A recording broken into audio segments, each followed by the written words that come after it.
ẹ káàbọ̀ sórí ìkànnì ohun tó ń ṣẹlẹ̀ níbi tá a ti ń máwọn òròyìn tó jójúlówó wá fún yín gẹ́gẹ́ bẹ́ẹ̀ ti ṣe mọ̀ pé a ò ní máwọn òròyìn tí kìí ṣe òtítọ́ wá fún yín lórí ìkànnì yìí. ẹ bá mi subscribe, ẹ like, ẹ comment, ẹ pín káàkiri, ẹ wá nǹkan fìdílé kájọ gbóhun tó ń ṣẹlẹ̀ níkànnì yìí. kú ìsinmi òní, ọ̀la ni Sunday, òní sátidé, àná la ti ń kíra wa kú ìsinmi aláyọ̀ ló máa jẹ́ fún wa láṣẹ Èdùmàrè. Àkàndọ̀rọ̀ Awíkonko ló kọ mi o. Bọ́yá ẹsẹ̀sẹ̀ ń bá mi pàdé fún ìgbà àkọ́kọ́. Àjàó Àró ni mí, Awíkonko a sọ̀rọ̀ lójú ọlọ́rọ̀. Bọ́lọ́rọ̀ bá gbọ́ kí bàbá ńlá bàbá ọlọ́rọ̀ ṣe. Mo kí gbogbo ọmọ kóòtù òjíire bí. Ṣe lè da sọ̀ọ̀dẹ́dùn. Kì í sẹ́ńtà abálòdè ijó. Bílẹ̀ ọ̀bá dáa tọ́ọ̀dẹ̀ òdùn. Inú ọ̀kárí sọ ni ìbá wà ní tó jẹ́ ká láǹfààní àti pàdé ara wa lálẹ́ yìí. Àjẹ́ wípé ilé da ọ̀dẹ́dùn. Bó tiẹ̀ jẹ́ pé alẹ́ ló jẹ́ lọ́dọ̀ tiwa. Ìrọ̀lẹ́ ló jẹ́ lọ́dọ̀ àwọn kan, ọ̀sán làwọn èèyàn kan wà. Ẹ jẹ́ n kọ́kọ́ sáré tọrọ àforíjì lọ́wọ́ àwọn akẹ́kọ̀ọ́ mi. Ó yá wọ yàrá àkàwé lónìí. Sísítẹ̀mù wa ni ó dá wa lóhùn. Ẹ ti rí bọ́ọ̀dù wa lẹ́yìn mi. N ta fi ń kọ́ra wa lẹ́kọ̀ọ́ nù. Alright, ẹ foríjì mi. Lágbára Ọlọ́run gbogbo àtúnṣe tó yẹ ká ṣe, àá tètè sí lọ́la. God bless you. Now, ọ̀rọ̀ méjì tó ṣe pàtàkì mo fẹ́ sọ nípa rẹ̀. Àkọ́kọ́, kí ló dé tí iléeṣẹ́ ológun ò rí àwọn onísùnmọ̀mí tí wọn ò rí wọn ṣẹ́gun láti ọjọ́ yìí?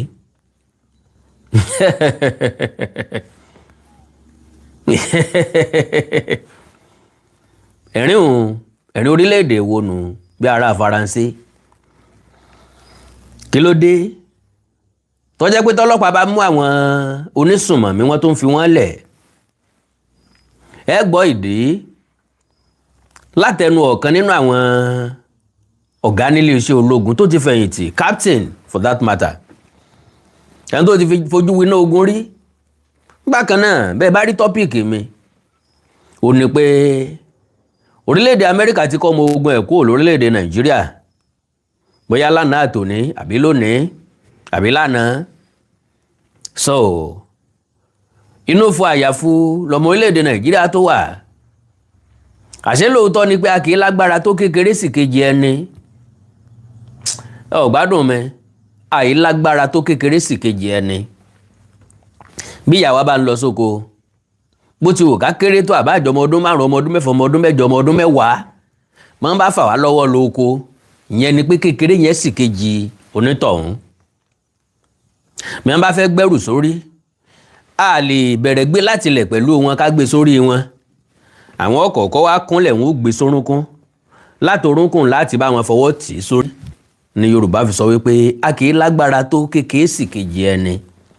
Ìyẹn túmọ̀ sí pé wíwà tó orílẹ̀-èdè Amẹ́ríkà, tọ́mọ ogun orílẹ̀-èdè Amẹ́ríkà ń bẹ lórílẹ̀-èdè Nàìjíríà, lápá abì kan ń fi wá lọ́kàn balẹ̀ wípé àwọn akọ́ṣẹ́mọṣẹ́ wà pẹ̀lú wa. So with that, à ń fẹ̀mí wọn mí. A nígbàgbọ́ pé yóò jó kan yóò jéjì, wọn ó fi kún ìmọ̀ táwọn iléeṣẹ́ ológun wa ti ní.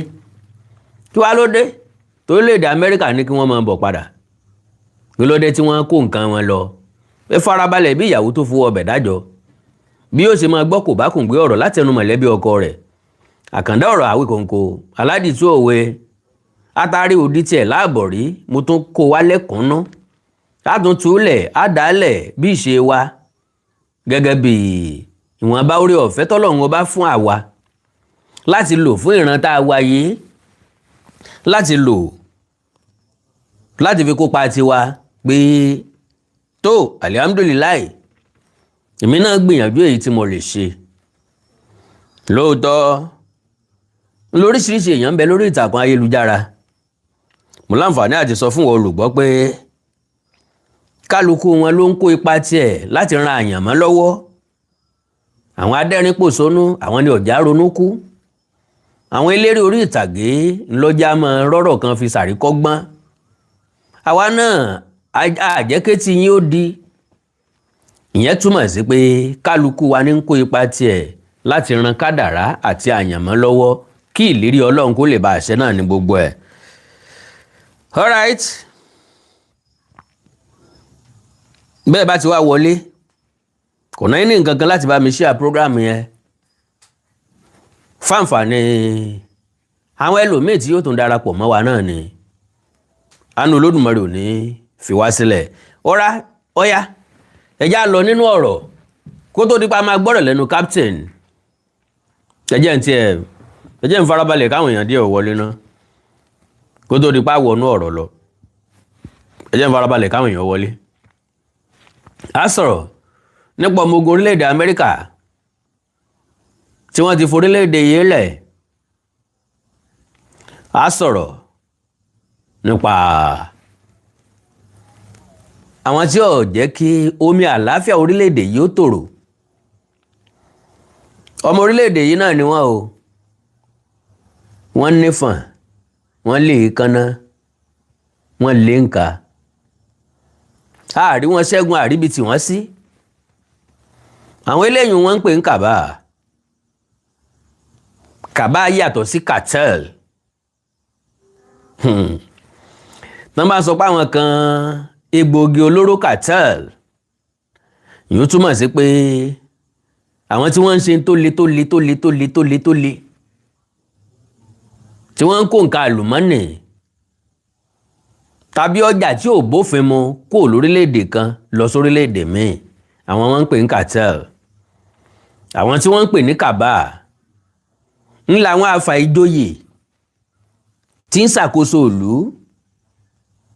wọn ò jọba ṣùgbọ́n àwọn ló láṣẹ tí ń bẹ lẹ́nu ọba. ìbá ní kábíyèsí afẹ́kẹ́ ṣe báyìí, kábíyèsí ó pòun ó fún ilé sí lọ́la. ó láwọn tí ó fọ̀rọ̀ lọ́nu, àwọn yẹn là ń pè ń kàbá. oríṣiríṣi àwọn èèyàn ló ti jẹ lórílẹ̀‐èdè yìí. bí wọ́n bá nípinnu rere páwọn ó ṣe fún Nàìjíríà, bí wọ́n bá ti délé ìjọba, pàápàá jùlọ ńgbà tí wọ́n dé Aso Rock yìí bírí lọ́rọ̀ wọn ó yìí. a máa wò pé ẹni tó ti bá wa sọ̀rọ̀ mọ́ránmọ́rán ságbára kan ń bẹ ní Aso Rock tí ń da orí wọn rú ni àbí tí ń yí èrò wọn padà. Lo and behold, àwọn èèyàn kan ń bẹ ní kọ̀rọ̀ mọ̀ọ́mọ́dá kan, wọ́n lágbára ju ààrẹ lọ.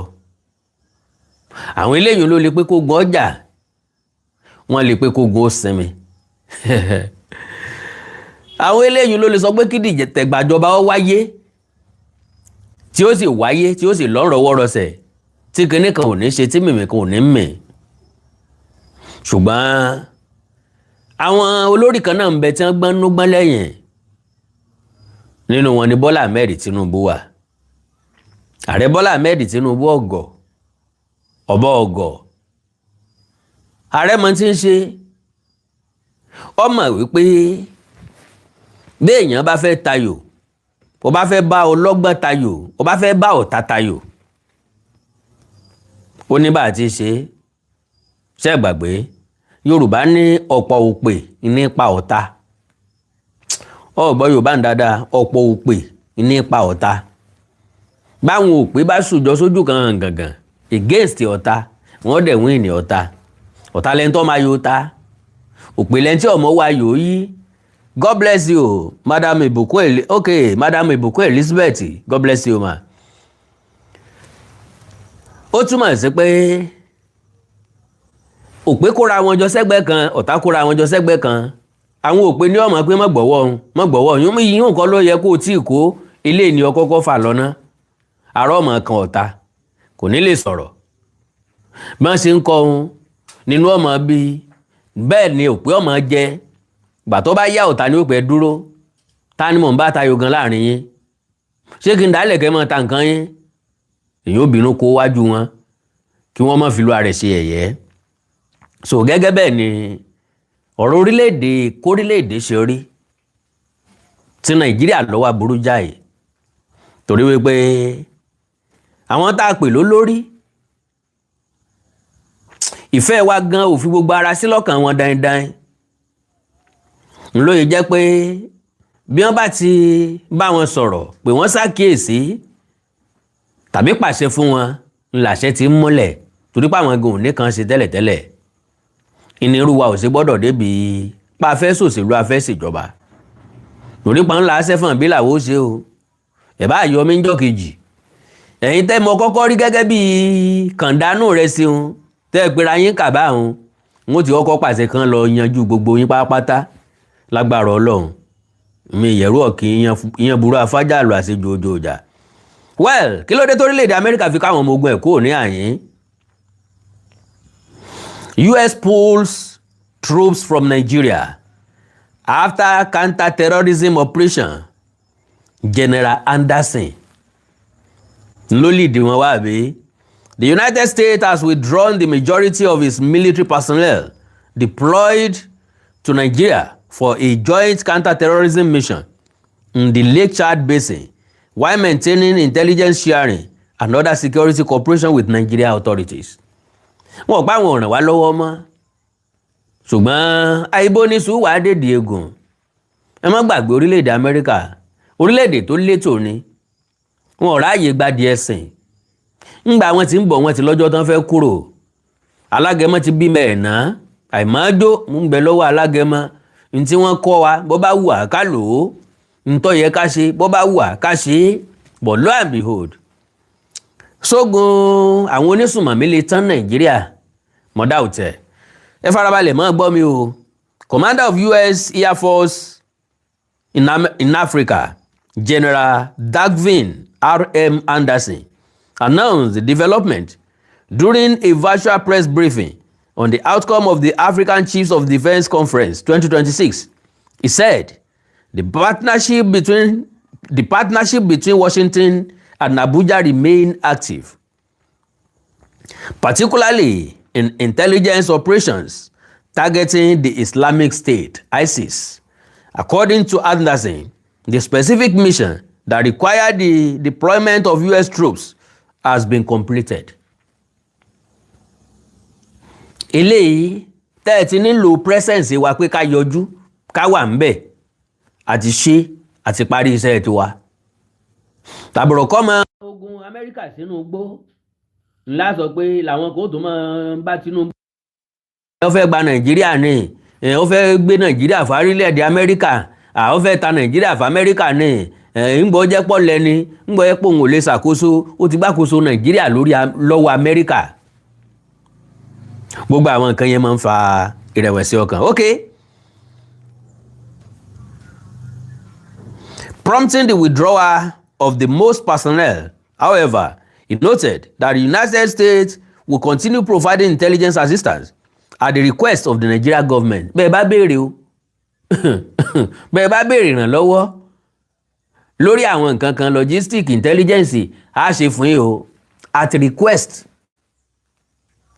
Wọ́n ti jẹ́ oyè ntẹ́ ẹ̀ bá pe àwọn ò ní yọjú sí mọ́ wàhálà ilé ayé tí nù. He said, and I quote, "And so that operation in the Lake Chad Basin of Nigeria not only helped the countries in that immediate region, it also helped countries globally as that disrupts the ISIS network. And then we have withdrawn much of our forces that were just there for that operation. But I continue the partnership that Nigeria has asked for to help continue with intelligence sharing and the understanding that is necessary to be able to prosecute this difficult task." The U.S. Air Force commander described Nigeria as a key regional partner with a capable military, saying the collaboration between both nations had produced notable gains in the fight against ISIS. He credited intelligence cooperation between the two countries for enabling an operating that eliminated the second highest ranking figure in the global ISIS network. He said, and I quote, "I think the partnership that we've shown recently with Nigeria, where Nigeria is a very capable and large country, it's got a strong economy, it's got a large educated population, it's got a very capable military.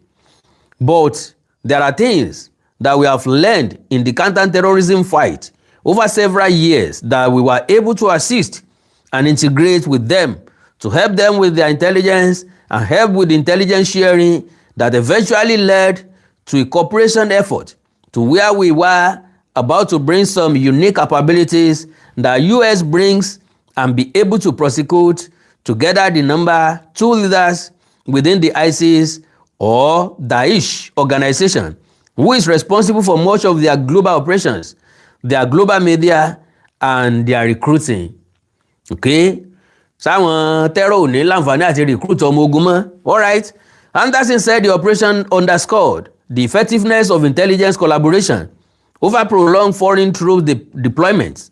He said, and I quote, "So, I think as we go forward, that is an example of how we are looking at engaging with partners to help them be more effective by only bringing unique US capabilities that allow the partner to be effective in these fights.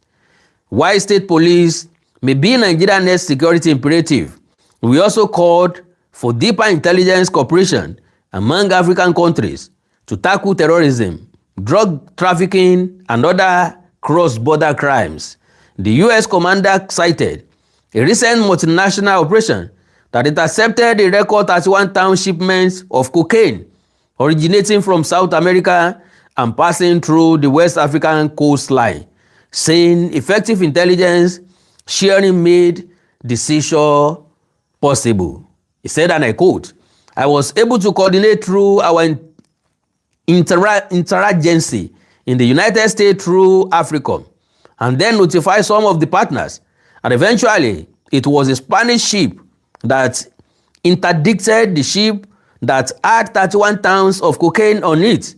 And it turns out in the largest interdiction of drugs or at sea that we've ever seen."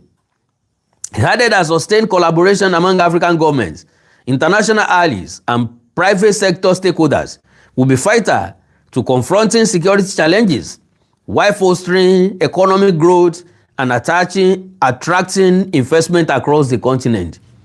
Continent wo láti wá attract economic and investment Ọlọ́run ràn wá lọ́wọ́.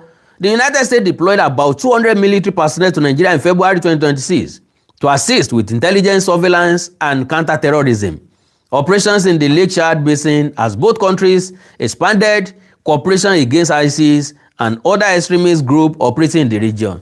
Now, ẹ já bèrè lọ́wọ́ ara wa àkọ́kọ́, ṣé wọ́n achieve ń tó yẹ kí wọ́n achieve? Ṣé wọ́n rí nǹkan mú bọ̀? Ṣé ibi tí wọ́n fi wá sí kọ́ náà, ibi tán ti bá wa náà kọ́ ni wọ́n fi wá sí? Ṣé wíwà wọn, dídúró wọn, ṣé yóò so èso rere fún wa? Well, n tó gbé mi wá gangan, ẹ já bọ́ sórí ẹ̀ sàn-án ọ̀rọ̀ láti ẹnu captain kí ló kọ wọn náà, ẹ jẹ́ wọ́n dárúkọ wọn fúnra wọn. Retired. I have been to 5 countries to fight war. I have 5 war medals. Ẹ já bẹ̀rẹ̀ láti bẹ̀rẹ̀. My name is Captain Effiong Eyo, retired. Captain Effiong, retired. I have been to 5 countries to fight war. I have 5 war medals. Who truly owns Nigeria? Who is the owner of this country? Who owns Nigeria? Who is a cabal? You have been hearing cabal, cabal, cabal. Who is a cabal? Aliko Dangote. I was listening to him. He said when he was preparing for this refinery that is helping Nigeria, helping Africa and the entire world today, you see, God showed him that there will be a problem between Iran, Israel, and America, and the Strait of Hormuz will be closed. Because of that, he went ahead to do this thing. But cabal fought him. Dangote said the cabal fought him, that he fought back. He remained small. They would have defeated him, just small. Who are the cabals? Who owns the cabal? Who controls the cabal? Now let's go on. Someone gave an order in Niger State before the kidnapping of those children. Someone gave an order, according to the governor of Niger State. Soldiers were there. Then there was an order that the soldiers should be withdrawn. The moment the soldiers withdrew, the kidnappers entered there and kidnapped the school children. Now, mo nígbàgbọ́ pé gbọ́ nǹkan tí márùn yìí sọ. Nígbà tí Dangote fẹ́ bẹ̀rẹ̀ refinery ẹ̀, ó láwọn kàbá kọjú ìjà sí. Wọ́n bá jà, ó ní ṣe, ó gbọ́dọ̀ ṣe, kò yẹ kó ṣe. Wọn ò fẹ́ gbà fún. Wọ́n bò ń jà, ó náà bá wọn jà padà. Ó kù kékeré kí wọ́n ṣẹ́gun débi tó fi lè múrẹ̀wẹ̀sì ọkàn wá tàbí tí ó fi sọ pé òun ò ṣe mọ́. Òun náà lọ́lọ́ ń gbàkóso. All right, kí làwọn nǹkan tó ṣẹlẹ̀ pẹ̀lú ẹ̀? àwọn kàbá ló ń control what? Because majority wọn àwọn nǹkan tó kó tá a kó papọ̀ tí ń dọ̀rọ̀ ajé lórílẹ̀‐èdè Nàìjíríà àwọn ni wọ́n ń control ẹ̀. Importer exporter lórí nǹkan gidi àwọn ni. Ẹrù wọn kò lè má kọjá ní pọ́ọ̀tù, ẹrù wọn ò lè má kọjá lọ́dọ̀ custom, kò sẹ́ni tí yóò dá dúró. Now ìjínigbé tó wáyé nípínlẹ̀ Niger àbí tí wọ́n ti jí àwọn akẹ́kọ̀ọ́ gbé ọ̀dà ló wá táwọn ajínigbé yẹn fi rí iléèwé yẹn wọ̀ jọ́jẹ̀tẹ́. àwọn security ń bẹ́ẹ̀ ọ̀dà yẹn wá pé káwọn security yẹn ó kú òun bẹ́ẹ̀. Security kú òun bẹ́ẹ̀, àwọn ajínigbé wọlé ìwé wọ́n káwọn ọmọ ọlọ́mọ lọ. Ó wá ní béèrè wípé ta ni kàbá. Máa yìí lòun ò rìtáyà, kò tí ì tásìkò tó yẹ kóun ó rìtáyà ara ń kúrò nínú iṣẹ́ ológun ni. Kí ló jẹ́ kóun ó kú òun bẹ́ẹ̀? Òun rí wípé iṣẹ́ tóun yàn láàyò tóun gbà òun ò lè discharge conveniently bó ṣe yẹ kóun ó ṣe. Àwọn ọ̀gá kan ní ó máa pàṣẹ against wíìlì òun àti tó yẹ kó ọmọ Nàìjíríà ó jẹ láǹfààní pẹ̀lú iléeṣẹ́ ológun. Ṣé gbàgbé Àkàndọ̀rọ̀ Ayékòǹkò mo sọ statement kan lórí àwọn tí wọ́n ní wọ́n ń wá àwọn ọmọ tí wọ́n kó níjọba àbílẹ̀ Oríire. Mo ní sẹ́ ṣúọ̀ páwọn iléeṣẹ́ ológun yìí wọ́n ń wọnú igbó yẹn. Ṣé ìsìnkú kan wọ́n jókòó sí tá a wá ń kájọ́ fún wọn lọ́kàn tiwa tá à ń pé wọ́n ti fẹ́ ṣe tán, wọ́n ti fẹ́ débẹ̀, wọ́n ti fẹ́ kàn wọ́n ò ní pẹ́ gbà àwọn ọmọ yìí jáde. Ṣé gbàgbé? Because ọlọ́gà tí ń control wọn ṣebí president ló ní kẹ́ ẹ máa lọ àbí kò sí problem, ẹ̀yin ẹ kúò lójú wọn. Bẹ́ẹ̀ bá ti débì kan ṣe fàájì tí ẹ mọ̀ mẹ́mu. Bọ́ bá sì dalẹ̀ ẹ jáde ẹ pẹ́ rí nǹkan kan. Tàbí kẹgbẹ́ ti fẹ́ débẹ̀ mọ̀ tàn wọ́n títí tọ́nà àwọn ọmọ yìí ó fi jìnnà. Àwọn ọmọ Chibok tán kó ń jò ní eré ni àwàdà ni tí wọ́n fi kó wọn ré kọjá bọ́dà. Inú igbó Sambisa náà wọ́n wà, inú igbó kìnnì kan náà wọ́n wà tí wọ́n fi kó wọn ré kọjá bọ́dà. Tí wọ́n fi fẹ́lẹ̀ tí wọ́n fún lóyún, tí wọ́n fi ta ilé tí wọ́n tà lẹ́rú táwọn ìyá àwọn ọmọ wọn fi gbàgbé wọn. Now, who is the Kaba? Another question ni pé sáwọn Kaba kì í kú ni? Lo and behold, àwọn Kaba ò kì í kú. Ìdí tí wọ́n fi ń kú leléyìí jẹ́ n ṣàlàyé. Ó ní wípé to the best of my own understanding, àwọn ex-presidents ní máa ń jẹ́ Kaba. Lójú wòye tèmi, with my own calculation, because nobody is more powerful than the ex-president. Torí president lórílẹ̀ lóróde, Yorùbá sì ni morílẹ̀ moróde kì í jẹun àwùjọ tì. Àwọn ni wọ́n mọ̀ fún tán mọ̀ gbé, wọ́n ti control the country rí.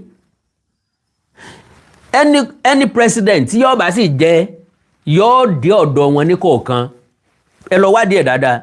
Ńgbà Bọ́lá Ahmed Tinubu fẹ́ contest, ṣé kò dọ́dọ̀ Babangida, ṣé kò consult Abdulsalami, ṣé kò consult Buhari, ṣé kò consult Goodluck Jonathan, ṣé kò dọ́dọ̀ Yakubu Gowon. There is no way yóò consult wọn because àwọn ló ṣẹ́kù lálágbára, kò tún sálágbára kankan mọ́ lórílẹ̀‐èdè ju àwọn ààrẹ lọ. Àwọn yẹn ni máa ń dúró gẹ́gẹ́ bí ìyá àgbà, ni máa ń dúró gẹ́gẹ́ bí àjẹ́ ládùúgbò.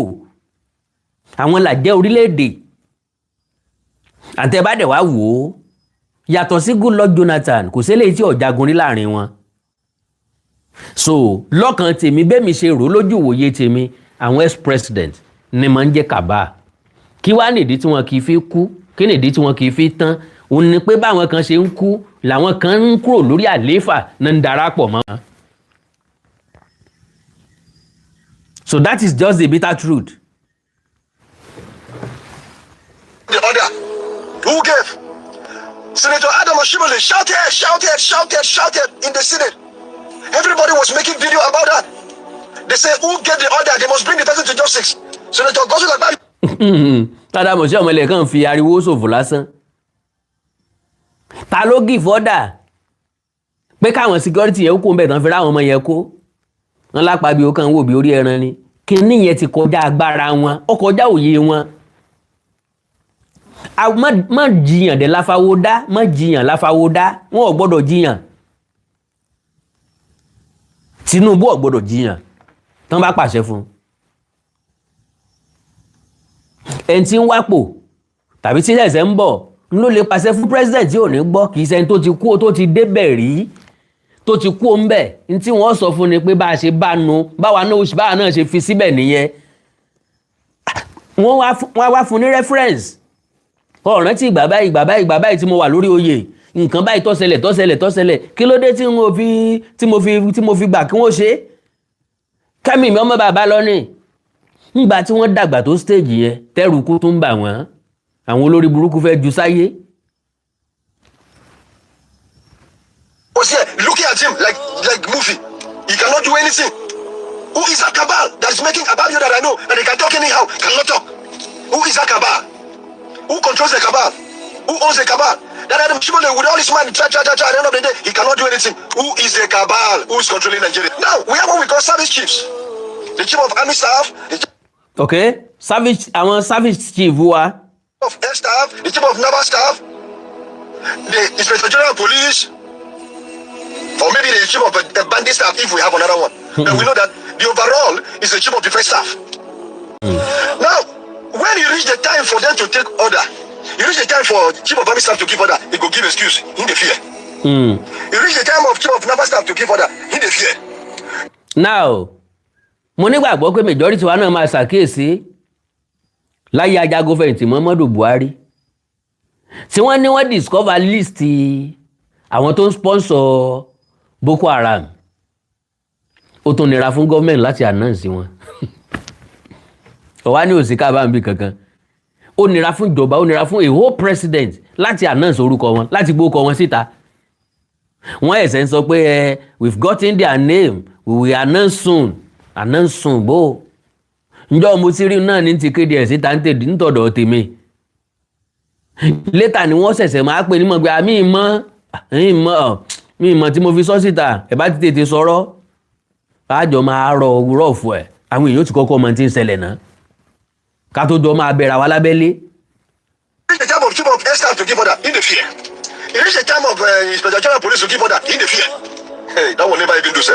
It reach the time for the chief of defense staff to give order, in the fear. In the fear. Say the chief of defense staff was even saying they are prodigal son, we are giving a son, they will come back, they will repent. Prodigal son. Now, is that not true? Ṣé kìí sòótọ́? Àwọn chief of defense staff ó ní prodigal son ń làwọn agbésùnmọ̀mí. Àwọn ọba wọn sọ̀rọ̀ wọn ó repent, wọ́n tọrọ àforíjì, ilẹ̀ fi ń gbọ́ repentant bandits, repentant Boko Haram. Àwọn ìwo ló fún wọn ní order wípé eléyìí tó bá ti repent o, inú àwọn ọlọ́pàá ni ẹ tún kó wọn sí, inú sọ́jà ni ẹ tún dà wọ́n mọ́. Ta ló fún wọn ládvice bẹ́ẹ̀? Ẹ ti rí pé agbára kan bẹ tí ń control orílẹ̀-èdè Nàìjíríà. Kò sáǹfààní fún orílẹ̀-èdè Nàìjíríà papọ̀ ju pé kí wọ́n pín yẹlẹyẹlẹ kí kálukú ọmọ bá tiẹ̀ lọ. Honestly. From chief of defense staff of Nigerian army, it is that man who says, in the fear. Why in the fear? Who in the fear? A whole general, the fear. He never do, because we will not say that the military could solve the problem of Nigeria. Allah, he no go solve. During the time of Goodluck Jonathan, unlike other African presidents, typically a Nigerian president, who has all the power, when they were counting the election, Jonathan said he received call, threats of life, that he has to give up the election. Even though they would have killed him, president, the fear said they go kill him. Who won't kill president? That means you get person, we have past president in Nigeria. So that means any person who become Nigerian president is like SUG president, Student Union Government president. You know, as a SUG president, I mean, the people we have in Nigeria as president, they are SUG president. They don't have the power. I'm not here to mock them. I'm here to tell you something so that you pity them. So that you cry for your country, Nigeria. There must be a way out. Now, you could say, go Lord, if you're man, don't mind me, don't bring me, go grow. What about IBB? General Ibrahim Badamusi Babangida. During his book, when he was launching his book, he confessed He said he annulled June 12 election because they threatened to kill him. Because if I now they go kill me. The whole IBB, the Baba, he said instead they fear cabal. Who be that cabal? Who won't threaten IBB? Nigerians, I don't know what they happen for this control. Me, I retired from the army voluntarily. I don't serve complete 35 years. I know why I live. Because I don't go seek this country as I don't want to continue again. Because I am not serving Nigerian army. Now listen to me. The first lady, the present first lady, President Tinubu's wife, thanked the US for bombing terrorist location in Nigeria. Now, tẹ́ bá fojú inú wò dáadáa lóòótọ́, àmì ìtẹ́mi pẹ̀lú yín reason dáadáa. Ní December 25, orílẹ̀-èdè Amẹ́ríkà ju àdó olóró sí agbègbè kan Sókótó. Wọ́n láwọn fi pa àwọn onísùnmọ̀mí. Now, tí màá nìyí ń sọ ní pé Madam Olúrẹ̀mí Tinubu wá ń sọ fún orílẹ̀-èdè Amẹ́ríkà pé àwọn tó ń fẹ́ sí o. It means ààrẹ fúnra lára ẹ̀ kò lè ju àdó olóró sí àwọn onísùnmọ̀mí. Kò tó bẹ́ẹ̀. Bóyí ọ̀rọ̀ yẹn bá yé ẹ̀yin náà dáadáa. Kò tó bẹ́ẹ̀. Because kí ló dé tí ò lè tó ń gangan ò lè ṣe fúnra lára ẹ̀. Kílé ta ẹ̀sẹ̀ ń fi ọ̀yà sùn ká tó kù ládàá. Bí president tó bá sọ fáwọn iléeṣẹ́ ológun pé bẹ́ẹ̀ bá ti fojú kàn wọ́n ẹ yìnbọn pa wọ́n, àwọn èèyàn jáde lókè ọ̀yà wọ́n ní ẹ má pa wọ́n o, ẹ má pọ̀ mọ́ àwọn o, ọmọ líle ni wọ́n o, a lè fọwọ́ ọ̀tún bọ́mọ wí ká fi tòsì fámọ́ra ni o, ẹ̀já pè wọ́n ká bá wọn sọ̀rọ̀ ntúbí nùbí ká béèrè kí ni wọ́n fẹ́, ká béèrè kí ni ń dùn wọ́n, ká béèrè tí wọ́n fẹ́ gbà, àwọn kan ó jáde lókè ọ̀yà bẹ́ẹ̀.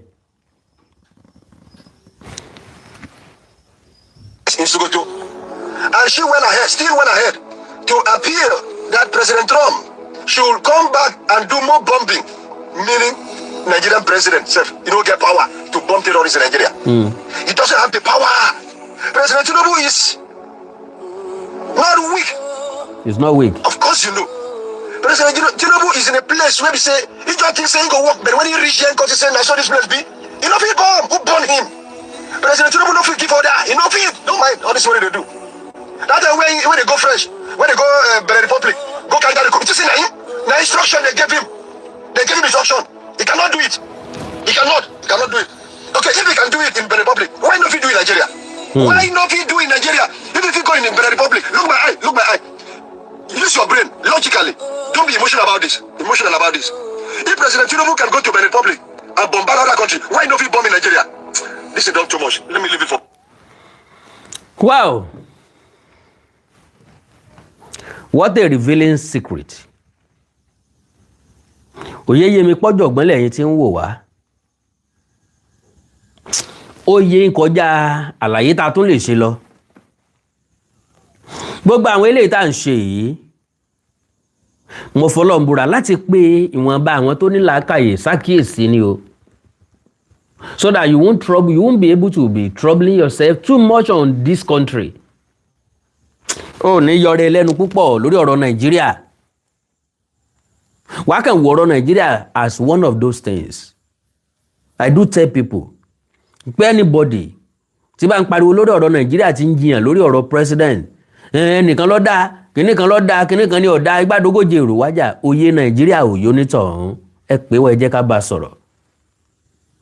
Àkàndá ọ̀rọ̀ Awíkonko, before I can talk or I could talk about anything in life, do you know my first assignment? Màá kọ́kọ́ study kíní ọ̀hún dáadáa. Ọ̀rọ̀ orílẹ̀-èdè Nàìjíríà, gẹ́gẹ́ bí ọmọ Nàìjíríà, tí nǹkan bá wọ́, á wo kí nìdí tó fi wọ́ bó ló ṣe wọ́. Mo study ẹ̀ lóríṣiríṣi ọ̀nà, kí ni solution? Ẹ rí pé ń gba ọ̀rọ̀ Yorùbá nation. Àjọ ń pariwo ni. Ńgbà tó yá mo wá padà, mo wá pé àwọn tó kù sákíyèsí. Kíní ọwọ́ kì bá ṣe ń ṣe lọ yìí. Ẹ já lo second thought. a lè fìjà gbà a lè fìjà pín lórílẹ̀‐èdè Nàìjíríà. mo ní mo ti study Nàìjíríà dáadáa. First thing ni pé mo kàwé débì kan tó ní n tí ó bá sí nínú constitution ẹ lè lò fẹ́ ní other kan ẹ lè lò fẹ́ ní country. n tí wọ́n sọ ni wípé òfin tó gbé orílẹ̀‐èdè yìí kalẹ̀ lélẹ̀ òfin tá à ń tẹ̀lé lélẹ̀ yìí, and that is the reason why we have Nigeria constitution. àwa la search gbogbo Nigeria constitution àárí àyè referendum ń bẹ. Referendum dè lálá fẹ́ ṣe ká fi mọ̀ bóyá ókè o ṣé gbogbo Yorùbá lọ rẹ́dì pé ká kúrò lára Nàìjíríà. Referendum ni kò dẹ̀ sínú constitution wa. kí wá láṣẹ long process ni, that is àwọn House of Rep àwọn Senate wọ́n ẹ̀sẹ̀ debate lórí ẹ̀ ẹ jẹ́ á fi referendum sínú constitution wa tán bá fẹ́ amend ẹ̀ bí ó dá o bó bá di lọ́jọ́ kan ọjọ́ kan tá a rí ẹ̀yà kan tá a rí àwọn egun kan tí wọ́n ní ìbágbépọ̀ àti ìbáṣepọ̀ àwọn pẹ̀lú orílẹ̀-èdè Nàìjíríà kò méso rere jáde mọ́ wọ́n fẹ́ lọ káfààyè referendum múlẹ̀. àwọn tó kù bẹ̀rẹ̀ sí ní bú mi wọ́n bẹ̀rẹ̀ sí ní ṣépè fún mi wọ́n bẹ̀rẹ̀ sí ní pè mí lọ́lẹ̀ coward ọ̀dàlẹ̀ ẹ má bá sọ̀rọ̀ ẹ má ṣàṣírí fún mọ́ o. mo wò wọ́n pé oyè ilé ayé ò ṣe yáwọn èèyàn báyìí torí tí wọ́n jẹ torí tí wọ́n tà torí follower lórí social media torí subscribers lórí social media torí monetization. gbogbo wọn bẹ̀rẹ̀ sí ní against wọn bẹ̀rẹ̀ sí ní kẹ́yìnbó mi ogun táwí pọ̀ gbogbo ọmọ Yorùbá they were calling me here and there. Mr. Awikonko, if you don't have interest in Yoruba nation why can't you leave them, let them do it. ẹ̀yin ò lè ṣe nìyẹn ẹ̀yin ẹ bọ́ sẹ́gbẹ́ kan ẹ má bomi tútù sí wọn lọ́kàn náà ẹ má ṣègbè ẹ má ṣàwò. mi ò sọ̀rọ̀ mi ò dẹ̀dẹ̀ tẹ̀lé wọn mọ́ torí pé once tèmi bá ti rí pé kò sójú ọ̀nà ibi tí mò ń rìn má padà ń bẹ̀.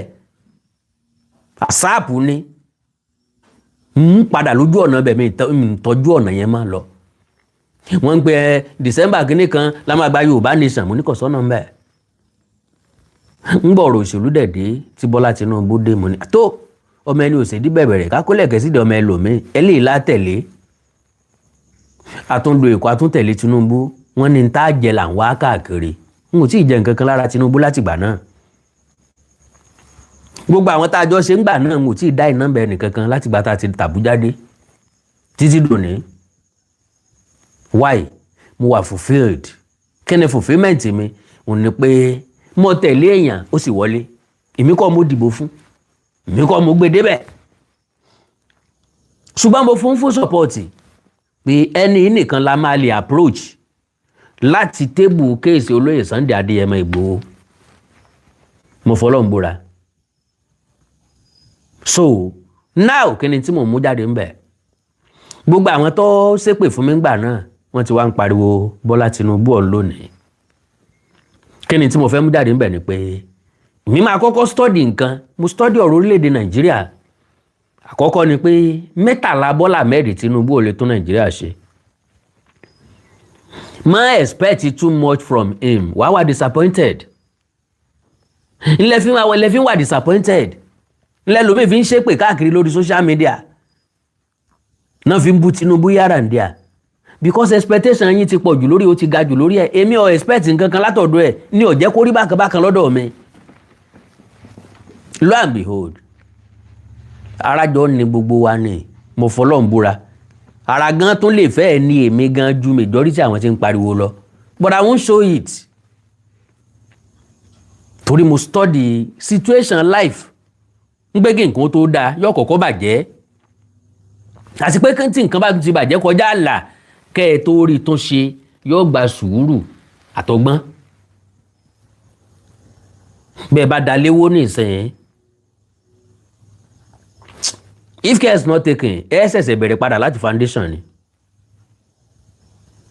because tẹ bá ń pàṣẹ ẹ lọ ńgbà tẹ bá tún bá débì kan lẹ́wọ̀ pé ẹ dẹ̀ ṣe mistake o ó dẹ̀ yẹ kẹ́ ẹ kúkú wó palẹ̀ gan block mélòó lẹ́wà fi bẹ̀rẹ̀ láti bẹ̀rẹ̀ tẹ́ ẹ kúkú ṣe tán n tó ń ṣẹlẹ̀ pẹ̀lú Bọ́lá Ahmed Tinubu nù ká ní Bọ́lá Tinubu tó ṣe gómìnà ìpínlẹ̀ Èkó ní Bọ́lá Tinubu tá a tètè ráàyè rọ́wọ́ Àbújá Nàìjíríà ò tí ì ní bàjẹ́ tó báyìí ọdún 7 Buhari òun ó fi polúkúrú musu gbogbo nǹkan ni ibi tí problem wá ti bẹ̀rẹ̀ nu because nonchalant attitude ni Buhari fi ṣèjọba ọdún 7. He doesn't know anything, he doesn't care about anything. Gbogbo nǹkan bá ti gbé wájú ẹ̀ náà lọ́dà ntẹ́ bá ti lọ́dà ọ̀dà ntẹ́ bá ti ní ọ̀dà kò dá. So that is the reason why tá a fi níṣòro lórílẹ̀‐èdè Nàìjíríà lónìí. Now majority wa tí ò wá study life a máa argue pẹ̀lú ara wa. Peter Obi ni Atiku ni Ìgbàdógójì èrò wájà Tinubu ni meanwhile kò sí kankan nínú wọn tó dáa. Ṣùgbọ́n Yorùbá ní tá a bá mú sàkọ̀tún tá a mú sàkòsì ìsàkúsà náà ni ó kù ń bẹ̀. Wọ́n wá níbi ní tá a bá máa jẹ ọ̀bá sí ní tá a bá rí ńlẹ̀ lókù tá a jẹ Bọ́lá Ahmed Tinubu la rí ńlẹ̀. Ká ní bó ṣe wù wá ní ká la rọ́lọ́gbọ́n ọmọ kan tó jẹ́ ọ̀dọ́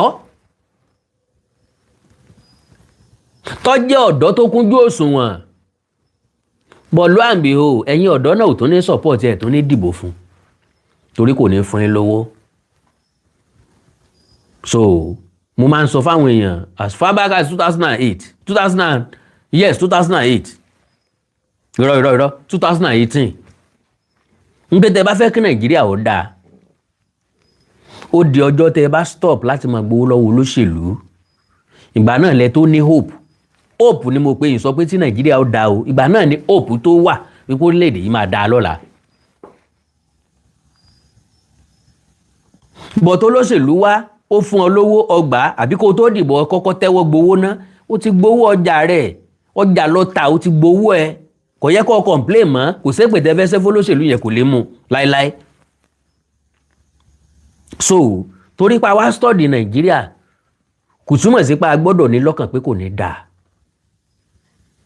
torí pa afẹ́ kórílẹ̀-èdè Yorùbá ó yọ jáde lára Nàìjíríà torí pa kì í ṣe ara kan náà torí pa kì í ṣẹ̀jẹ̀ kan náà torí pa kì í ṣẹ̀yà kan náà torí pa àṣẹ ẹ̀sìn kan náà.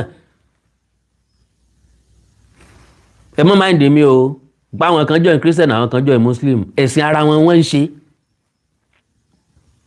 because ẹ̀sìn méjèèjì kò help wa láti bí síbẹ̀ yẹn. Ẹ foríjì mi o ẹ̀yin Christian ẹ foríjì mi ẹ̀yin Muslim ẹ̀sìn méjèèjì sẹ́ kò ràn wá lọ́wọ́ níbi kankan ó ń fi kún yà àti ìpọ́njú wa ayé wa ni kò help wa kí làwọn àfáà ń jẹ kí ni iṣẹ́ wọn tó ń jẹ kí ni iṣẹ́ pásítọ̀ kí wọ́n ń jẹ kò help wa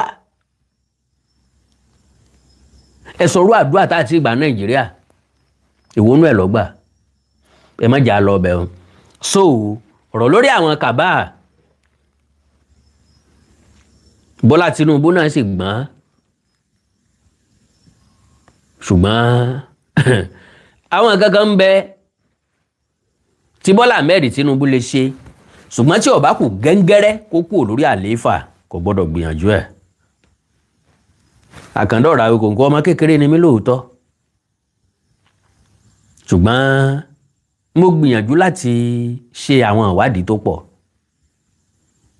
Ẹ̀rí gbẹ́ngbà Yorùbá Nation fúnra mi mo jáde wípé nínú ìlú bíi 15 tí wọ́n pín orílẹ̀-èdè kan ṣoṣo ní ó fìjà pín ìyẹn náà ni Soviet Union tá a mọ̀ sí USSR àwọn 14 tó kù ogun ni wọ́n fi pín. Ẹ wá wò ó tán bá fogun pín kì í bẹ́tà fáwọn méjèèjì apá kan ó rù sókè apá kan ó lọlẹ̀ pátápátá.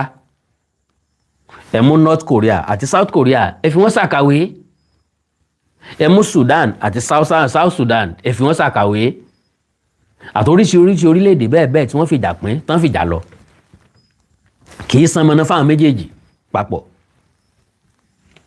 Orílẹ̀-èdè Nàìjíríà ọ̀dẹ̀ lè jà èmi náà mo jáde mo sọ pé mo study Nàìjíríà dáadáa mo rí pa àlè jà mọ́. Ńbo la fẹ́ fi ṣe meeting point ńbo láti jà ó lè kú ìjà ọ̀rẹ́ inú igbó wọn fọ́dọ́ rẹ̀ ń dò ní kò tí ì sí ti ń jọ́kadà kò tí ì sí ti ń jòfosùn kò tí ì sóhosù kò tí ì sí gbógbí kò tí ì sáwọn ìlú tí ń bẹ lójú ọ̀nà ọ̀rẹ́ ò tí ì tóbi tó bó ṣe wà ìwọ̀n ò tí ì ní bíríìjì sọ́rẹ́ lè gbà kan forí bọ́ǹbù já bíríìjì àwọn sébìn ni ó wàá gbà kéèyàn kan gbógun kọjá ń lu àwọn wọn kọ́lé ohun gíláàsì rẹpẹtẹ oríṣiríṣi báǹkì lójú ọ̀nà oríṣiríṣi kọ́ńpínì oríṣiríṣi mansion ẹnìkan wàá gbà kẹwàá kógun wọnú ìlú òun ẹni tí ń kógun bọ̀ láti nọ́ọ̀tì níbo ni ó kógun bọ̀ gbà wọlé Yorùbá ṣé Kogi ni ó ti dúró ni àbí yóò kọjá Kogi sínú Èkìtì kí náà fẹ́ gbé wá.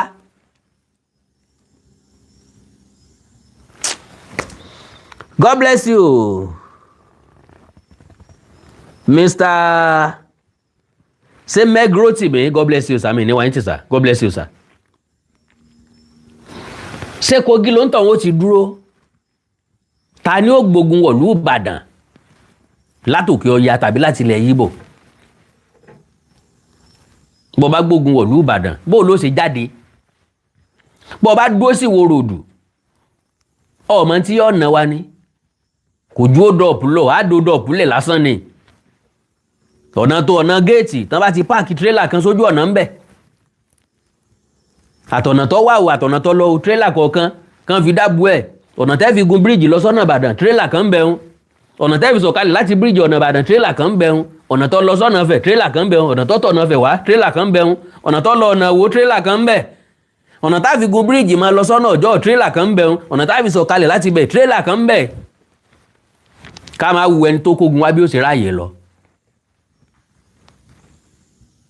bí ó ṣe escape jáde kúrò ń bẹ̀ mo rí i pé a lè jà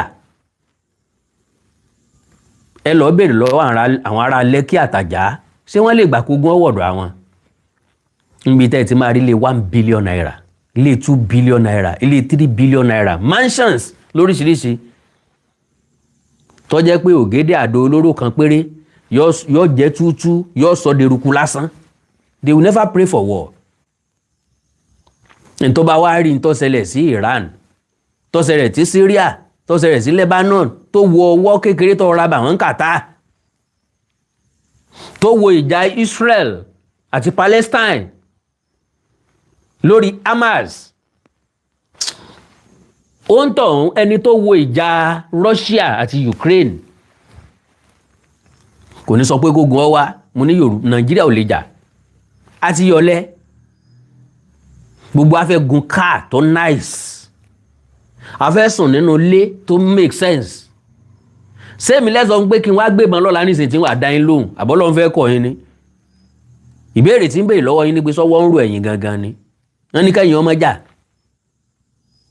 gbogbo alárọ̀ ọmọ wa lọ léèwé afẹ́ kan di doctor kan di lawyer kan di engineer kan di nǹkan ta ni ó wà gbé AK-47 lọ́mọ tiẹ̀ lọ́wọ́ pé kò ń sọ lójú ogun ayé ti kó ní gbogbo yẹn lọ́jẹ̀ ń wo wípé ọ̀rọ̀ orílẹ̀-èdè Nàìjíríà pínpín a lè fi jà pín nǹkan ẹyọkan tá a lè fi pín òun náà ni referendum mo advice yín gbà náà ẹ̀ gbà ni mo láwọn olóṣèlú ń wá ipò òṣèlú ní moment yẹn ẹ já negotiate pẹ̀lú wọn ẹ̀yin tẹ́ fẹ́ lọ sí Senate a fẹ́ nǹkan méjì lọ́wọ́ yín ẹ má fún alówó ẹ tọ́jú owó yín a fẹ́ kẹ́ bá wa fi referendum sínú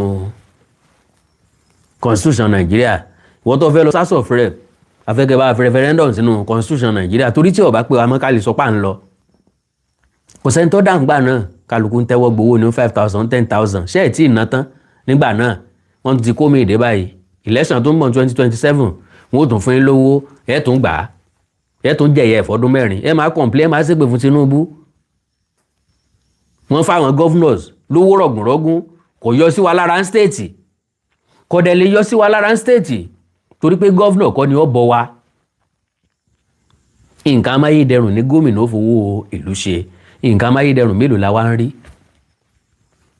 nínú ìlú but still ọdún mẹ́rin gómìnà ń wá gómìnà ń lọ ọdún mẹ́rin sẹ́nítọ̀ ń wá sẹ́nítọ̀ ń lọ House of Rep member ń wá wọ́n ń lọ alága ìjọba àbílẹ̀ gan wá wọ́n ń lọ èmi ò lágbára láti stop wọn ẹ̀yin náà ò lágbára láti stop wọn á kàn mọ́ complain lórí social media náà ni táwa ni kàbá ta ló ń pàṣẹ kí wọ́n lọ jíyàn gbé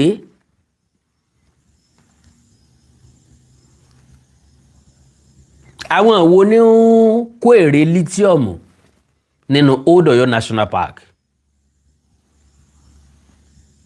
àwọn wo ló ní ká máa jíyàn gbé káàkiri tí wọ́n wá fi sọ́ diṣẹ́? ṣé gbogbo àwọn nǹkan yìí máa dópin àbí ò ní dópin? ọjọ́ wo ni ó dópin, ọ̀nà wo ni ó gbà dópin? ẹ̀yin ọ̀mẹ́ èmi náà mọ̀ á ti wà nú ọkọ̀ Nàìjíríà. Báyọ̀ Adégbóyèga of blessed memory, ọkọ̀ olórin dò ní ọkọ̀ Nàìjíríà mọ̀rẹ́ lójú agbami, ta ni yóò tu ọkọ̀ yìí dé èbúté ayọ̀? ó wá tún kọ́ lórin òdòdó nígbà orílẹ̀-èdè léèké ká fìmọ̀ ṣọ̀kan kájọ gbogbo ilẹ̀ yìí ga. a lè fìmọ̀ ṣọ̀kan Nàìjíríà pé káwúsá, Fúlàní, Yorùbá, Ìgbò, Niger Delta kan fìmọ̀ ṣọ̀kan kò possible. òdòdó nígbà orílẹ̀-èdè léèké ká fìmọ̀ ṣọ̀kan kájọ gbogbo ilẹ̀ yìí ga, nínú ẹbí mi, níbi iṣẹ́ mi àti lórílẹ̀-èdè mi, alátúnṣe ni mo fẹ́ jẹ́. Nàìjíríà ń mọ wá ìlọsíwájú rẹ. gbogbo àwọn tá a wà lọ síwájú Nàìjíríà sáwà gan lọ wájú báyìí. gbogbo ìṣòro tó ń dojú kọ Nàìjíríà, èmi ṣèbó bọ́ sábẹ́ ìsọ̀rí mẹ́ta o. gbogbo ìṣòro tó ń dojú kọ Nàìjíríà, mo ṣèbó bọ́ sábẹ́ ìsọ̀rí mẹ́ta o. àìṣòdodo, ẹlẹ́yàmẹ̀yà pẹ̀lú ọ̀rọ̀ ẹ̀sìn, àwọn ló ń yọ wá lẹ́nu. orílẹ̀-èdè tọ́lọ́run dání afúnni, nípa ìṣòdodo wọ́n ti sọ wá dà tọrọ jẹ. ọ̀rọ̀ tó yẹ ká pín díẹ̀díẹ̀ kó kárí, mo ṣe báwọn èèyàn díẹ̀ o, wọ́n ti fọ nìrú gbẹ́sẹ̀ lé. ọgbọ́n ń bẹ lórí, ìwé ẹ̀rí ń bẹ lọ́wọ́, okun ń bẹ lára, a ò mọ̀ rí sẹ́ẹ̀fì ṣe. múra múra ọ̀rẹ́ kó tó rílẹ̀ ìdí rẹ̀ ṣe o. múra múra múra múra ọ̀gá kó tó rílẹ̀ ìdí rẹ̀ ṣe o. ohun àfoníṣe ìtàn bó dọ́là, ohun àfoníṣe ìtàn bó bá dọ́là o. ṣe eré kàròyìn rẹ̀ sí rere. àwọn tó ṣe eré àrántí wọn sí rere gan mọ́. kọ́lọ́ wọn ṣàánú wa ní Nàìjíríà. àkàndọ̀rọ̀ Awíkonko bá wí tòní tọ̀la kẹ́ni mọ́ ní òní torí ẹ̀kọ́ jáwọ́ o. a nílé iṣẹ́ ológun apẹ̀rẹ̀ one giant of Africa. a ń ṣẹ̀ṣẹ̀ nílò ìrànlọ́wọ́ orílẹ̀-èdè Amẹ́ríkà àkọ́kọ́ ọmọ ogun ránṣẹ́. ṣé nǹkan ò tí mọ̀ ṣe wá? ń bo la giant sí? Libya ò ránṣẹ́ ogun, ò ránṣẹ́ ìrànlọ́wọ́ sí Amẹ́ríkà. Côte d'Ivoire ò ránṣẹ́ ìrànlọ́wọ́ sí wọn o. Benin Republic ilẹ̀ ńlẹ̀ ń bẹ ò ránṣẹ́ ìrànlọ́wọ́. Niger ò ránṣẹ́ ìrànlọ́wọ́. Cameroon ò ránṣẹ́ ìrànlọ́wọ́. Nàìjíríà ní ránṣẹ́ ìrànlọ́wọ́ káàkiri kí wọ́n tó lè ṣẹ́gun àwọn onísùnmọ̀mí. So oríṣiríṣi èèyàn ní jẹun lábẹ́ ìgbésùnmọ̀mí àti ìjínigbé.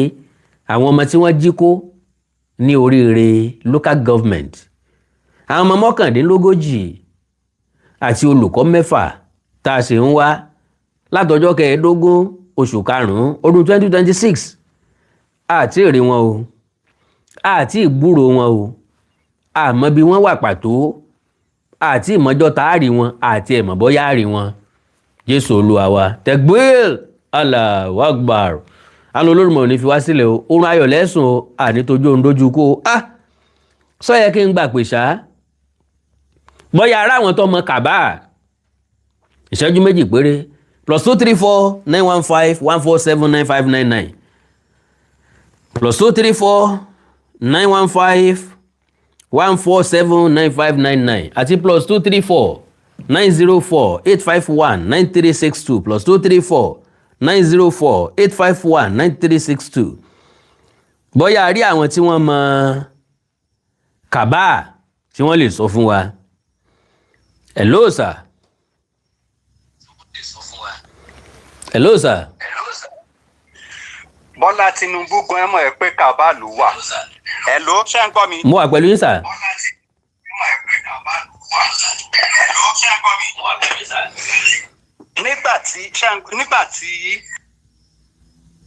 Nígbà tí kò tí ì sí lórí oyè, ṣé mọ̀ ẹ́ pé wọ́n dànù sẹ́gbẹ́ kan nígbà yẹn. Bẹ́ẹ̀ni. Àwọn kàbá sẹ́gbẹ̀ẹ́ tó jẹ́ pé òun náà wá rí ara ẹ̀ tó ń bá fi lè sọ̀rọ̀ rẹ́ wọ́n á pa òun kò yá sọ̀rọ̀ mọ́ ní gbogbo ìgbà yẹn. odidi ọdún mẹ́ta ní Buhari ò fi yọjú sí i. wọ́n dẹ̀ ló ran Buhari lọ́wọ́. bẹ́ẹ̀ni. so ó mọ̀ wípé wọ́n ti máa ń gbọ́dọ̀ fún respect wọn torí kò fẹ́ kú. ó fẹ́ kí iṣẹ́ tó ń ṣe kó tó lè sẹ́pọ̀ òun dá wọn lóhùn ni. ó dẹ̀ ti bẹ̀rẹ̀ ìgbésẹ̀ yẹn àwọn nọ́ọ̀tì gan ti ń pariwo wọ́n ti rí gbogbo nǹkan tó ṣe kó fẹ́ pín Nàìjíríà ni. gbogbo regional kìíní tó ń ṣe lọ́wọ́lọ́wọ́ ó máa fi nǹkan tó máa pín Nàìjíríà gbẹ̀yìn nìyẹn. àwa Yorùbá ní ká fún ní support ta lè fún ká ìjẹ́ kó wọlé fún presidency ẹ̀. tí wọ́n bá fi lè dá ẹrù àwọn sójà máa gbàjọba àwọn Boko Haram dẹ̀ ló kún lánìí presently gbogbo àwọn tó ṣe pé wọ́n fún ní kíní amnesty ipe repentant Boko Haram 40% tí armed forces wa Boko Haram ni wọ́n 40% títí ẹwọ bá ṣe pa wọ́n ṣe ń pa gbogbo àwọn top military officers ẹwọ bá ṣe ń pa wọ́n àwọn military officers gbọ́n pé Boko Haram ti pọ̀ lábẹ́ wọn jù so gbogbo wọn fíà wọn ò lè sọ̀rọ̀ so àwa ní ká jẹ́ kó rí wa pé ká jẹ́ kí Bọ́lá Tinubu parí gbogbo iṣẹ́ fẹ́ ṣe kó pín wa ìyẹn la lè fi bọ́ lọ́wọ́ wọn. nǹkan tí mo lè sọ ni orúkọ mi ní James Ọlẹ́mìlá láti Chicago. God bless you, Baba. Yes.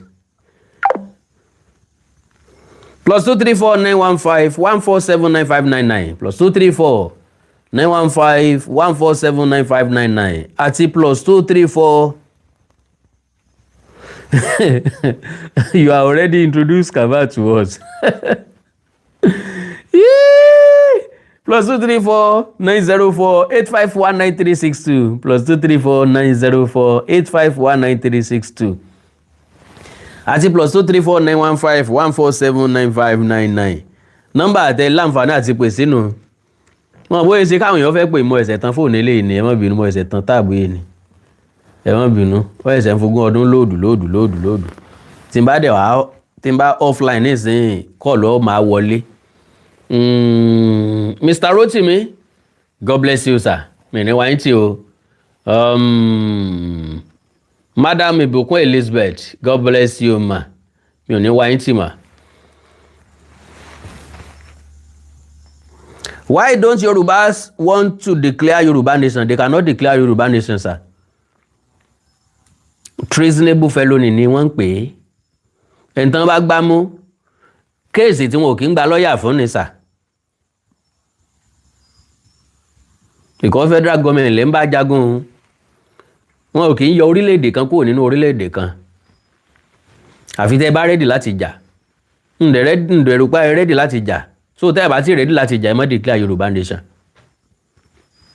bó ṣe wà ní òfin tó ń fi gbé olúwa rẹ̀ kò ní bọ́m̀bẹ̀ o ń tọ́ yóò máa jẹ wà lọ́gbà ẹ̀wọ̀n ni o mi ò dẹ̀ ní pé mi sí ń bẹ̀ o gbogbo yín náà lè mọ tó ṣẹlẹ̀ sẹ́yìn o gbogbo àwọn tó béèrè fún Biafra nkankan gbogbo wọn bẹ láti mọ́lé nísìn orí ló kó Sunday Igboho yọ o àpariwo ń gbà náà ọ̀dàlẹ̀ lẹ́ ń pè wá o ọ̀dàlẹ̀ gbogbo yín ń pè wá o àwọn pé ọ̀dàlẹ̀ ní kíní kankankan Yorùbá lẹ́yìn tó mọ ibi tọ́rọ̀ yọrí sí gangan lọ̀tá ọlọ́rọ̀ àwa tá ẹni tó wẹjúlẹ̀ rù ń bà àwa lárí pé kíní ọ̀lọ́ bẹ́ẹ̀ o bẹ́ẹ̀ ṣe gbé ikọ́ láá ṣe gbé o wọ́n ní rọ́ ni come on get out ọ̀dàlẹ̀ ní ọjọ́ ẹ sá fún o ẹ bẹ̀rù ẹ o ẹ má sùn mọ́ o mo ní mo gbọ́ mo yà mẹ̀lẹ̀ ń bẹ̀ ẹ̀kúlé ojó ni wọ́n ru òkú akẹ́ gbà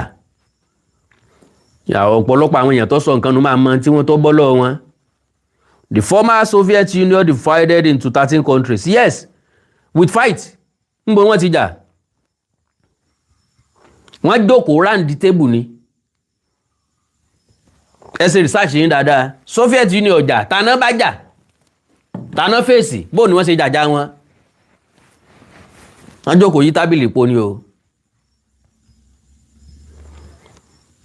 lóòótọ́ orílẹ̀-èdè Amẹ́ríkà wà nínú àwọn tó pín wọn torí Soviet Union lágbára gan o combination wọn yẹn báàdì gan bó ṣe yẹ kí combination Nàìjíríà ó báàdì nìyẹn bọ̀ tèdè wa ò yéra wa àgbọ́ra wa yé ambition wọ̀ dẹ̀ bára wa mú problem ta ní nìyẹn ntẹ́yà Ìgbò ń fẹ́ kọ́ ni àwọn Òròbó ń fẹ́ ntí Òròbó ń fẹ́ kọ́ ni Tífí ń fẹ́ ntí Tífí ń fẹ́ kọ́ ni Niger Delta ń fẹ́ ntáwọn méjèèjì ń fẹ́ kọ́ ni Yorùbá ń fẹ́ ntí Yorùbá ń fẹ́ kọ́ ni kọ́lọ́kan Haúsá nkọ́lọ́kan ọmọ Fúlàní.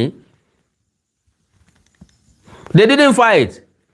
Àwọn nìkan ló settle amicably náà jókòó yí tábìlì pò wọ́n dẹ̀ sá síbi 13 àbí 15 mi má gbàgbé wọ́n sá kélekèle Amẹ́ríkà lọ fọ́ ká wọ́n rí pé báwọn kìíní ṣe ń lọ yìí tán bá wà lẹ́yọ kan wọ́n máa threaten wa lọ́jọ́ iwájú Amẹ́ríkà ń fọ̀ sí nǹkan wọ́n ń rọ́jọ́ iwájú nǹkan sílẹ̀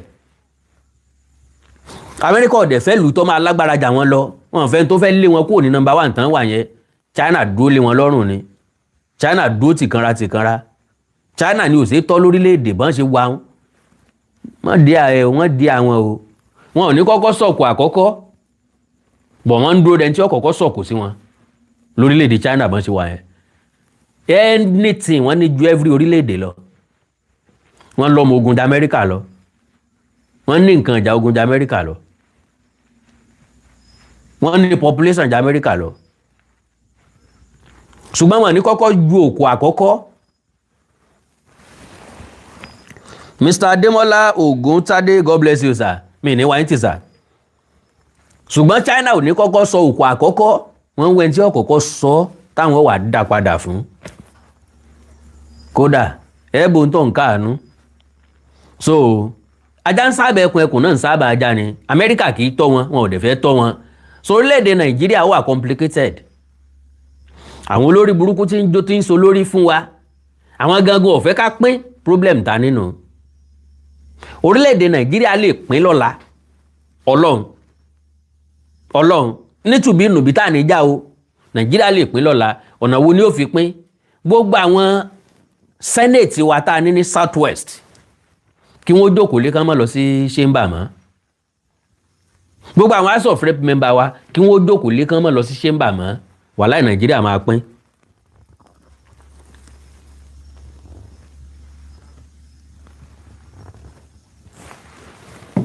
so wọ́n kàn béèrè lọ́wọ́ ni sẹ́nitọ́ lágbájá ọ̀nàrẹ́bù kínní kan kí ló dé tẹ̀ wá pàdé àwọn èèyàn wa sọ pé ká má wà mọ́ wọ́n láwọn ò ní gbàgbọ́ nu Nàìjíríà mọ́ lọ́àmbìhò Nàìjíríà máa pín wọ́n á sí tried wọ́n ò lè mọ dájọba sí láàyè ara wọn kí wọ́n mọ́ involve ẹ̀yà odidi ẹ̀yà kan Nàìjíríà lè pín tí gbogbo ẹ̀yà Ìgbò gbogbo àwọn sẹ́nétọ̀ wọn reality ni tí gbogbo àwọn sẹ́nétọ̀ wọn ò bá lọ chamber gbogbo àwọn House of Rep member wọn ò bá lọ chamber but lo and behold ibi táwọn olórí burúkú ti kówó jẹnu tí wọ́n ti máa gbowó tí wọn ò ṣiṣẹ́ fún we dey stop going there láíláí wọ́n ti ń jà fún upcoming election ní east ní west ní south ní north everywhere ní poster ti ń kún káàkiri nísìnyí wọn ò tí ì parí iṣẹ́ ọdún mẹ́rin o ọdún mẹ́rin tán láwọn ń ṣe o míwọ̀ ọdún mẹ́rin náà ló wà nínú constitution ọdún mẹ́ta ni wọ́n ń ṣe because after 3 years wọ́n ti bẹ̀rẹ̀ election next year tán bá dẹ̀ ti bẹ̀rẹ̀ election next year àwọn ṣe nǹkan kan mọ́ fún dídí ọdún kan tó kù gbogbo gọ́vnọ̀ tó fẹ́ sọdún kan tó fẹ́ lọ second term ọdún mẹ́ta péré náà máa ṣe after 3 years wọ́n ti bẹ̀rẹ̀ campaign for another 4 years odidi ọdún kan náà fi máa sáré káàkiri ṣe consultation ṣe advert ṣe nǹkan kan ṣe campaign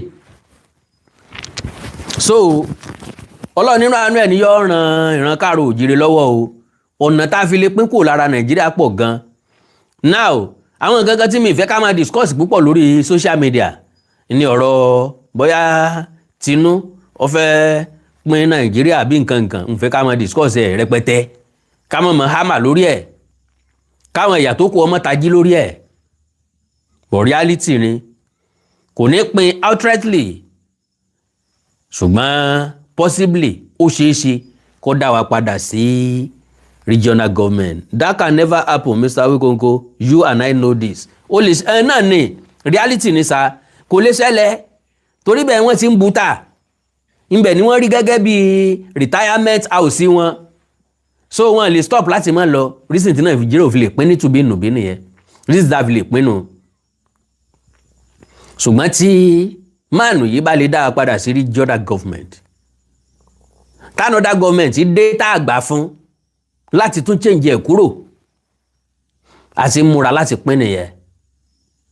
And lo and behold, regional government pẹ̀lú ìwádìí mi a máa maintain ẹ̀ as long as like 30 years 40 years 50 years ká tó ronú pa fẹ́ pín outright, ká tó ronú pa fẹ́ pín Nàìjíríà. Because bó ṣe wà lọ́kàn àwọn èèyàn ó wà ní haste, ó wà ní kíákíá bí ká rí i ní generation wa yìí lójú ayé wa kò possible sa o. Wọ́n wá pín Nàìjíríà lọ́la gbogbo ọmọ Yorùbá ó para wa tán o. Ẹ̀kọ́ lẹ̀kẹ́ korúkọ kẹ́ forúkọ mi báàkì ẹ̀ pé tán bá pín Nàìjíríà lọ́la Yorùbá ó para wọn tán.